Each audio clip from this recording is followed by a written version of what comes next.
இந்த பொன்னாங்கண்ணி கீரை பொரியல் எப்படி பண்ணுறதுன்னு பார்த்துருவோம். இப்போ நம்ம பொன்னாங்கண்ணி கீரை எடுத்து வச்சுருக்கோம். இப்போ நம்ம இதை ஒரு சட்டியில் போட்டு கழுவி எடுத்துகிட்டு வந்துடலாம். இப்போ நம்ம அந்த பொன்னாங்கண்ணி கீரையை கழுவிட்டு வந்துட்டோம். இந்த மாதிரி ஒரு குக்கர் வச்சு இந்த கீரையை இந்த அளவு புழிஞ்சு நம்ம வந்து இந்த சட்டியிலேருந்து எடுக்கிறோம். இந்த சட்டியில் தண்ணியோடு இருக்க கீரை இதில் புழிஞ்சு இதில் போடுறோம்.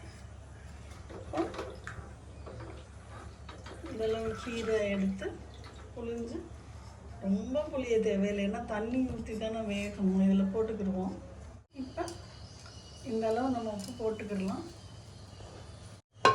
க்ளோஸ் பண்ணி ஆன் பண்ணி வெயிட் வச்சு ஒரு விசில் விட்டுக்கிடலாம்.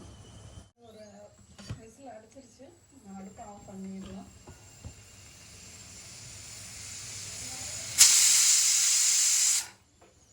அடுப்பு ஆஃப் பண்ணிட்டோம். இப்போ இந்த கீரையை திறந்து பார்ப்போம்.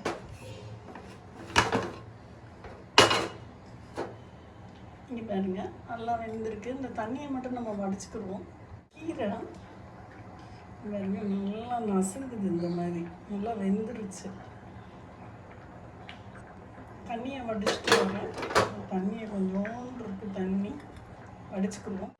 இந்த கீரை சூடாக இருக்குது. சூடாக இருக்கும்போதே நாங்கள் தக்காளி போட்டு நான் வந்து ஒரு 2 நிமிஷம் அந்த தக்காளியை இந்த சூடான கீரையிலே இருக்கட்டும்னு விட்டுறேன். இப்போ இந்த தக்காளியை நம்ம நல்லா நசுக்கி விட்டுறலாம். அந்த மாதிரி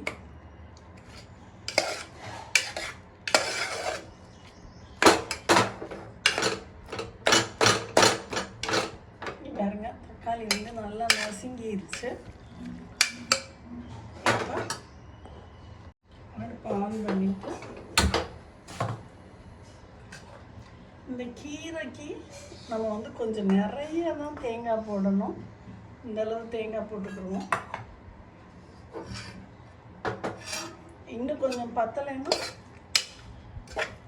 நம்ம போட்டுக்கலாம். ஏன்னா இந்த தேங்காய் நிறைய போட்டால் தான் அந்த கீரை நல்லாயிருக்கும்.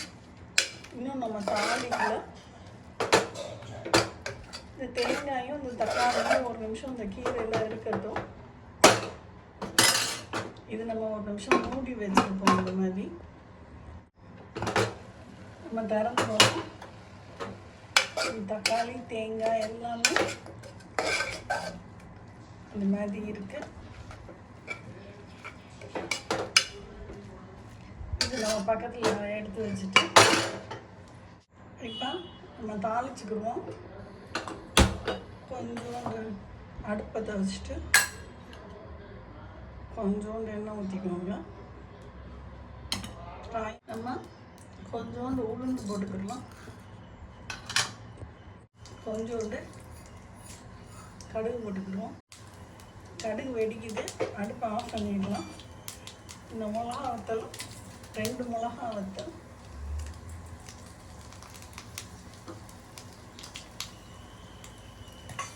ஒரு நிமிஷம் இருக்கட்டும். இந்த அடுப்பு ஆஃப் பண்ணியாச்சு, இருக்கட்டும். இந்த கீரையெல்லாம் தாளிச்சது தான் ஊற்றிக்கிடலாம். இப்போ இந்த கடுகு உளுந்து மிளகா வத்தல் எல்லாத்தையும் இந்த கீரையில் போட்டு அடுப்பு ஆஃப் ஆகி தான் இருக்குது. போட்டு சும்மா அப்படி பெரட்டி வெளியே எடுத்து வச்சுருங்க.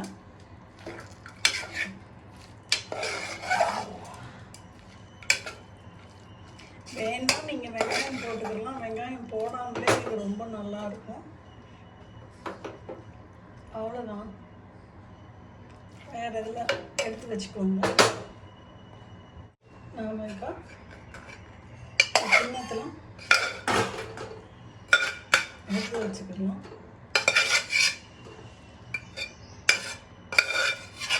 செம்ம யம்மியான பொன்னாங்கண்ணி கீரை பொரியல் ரெடி.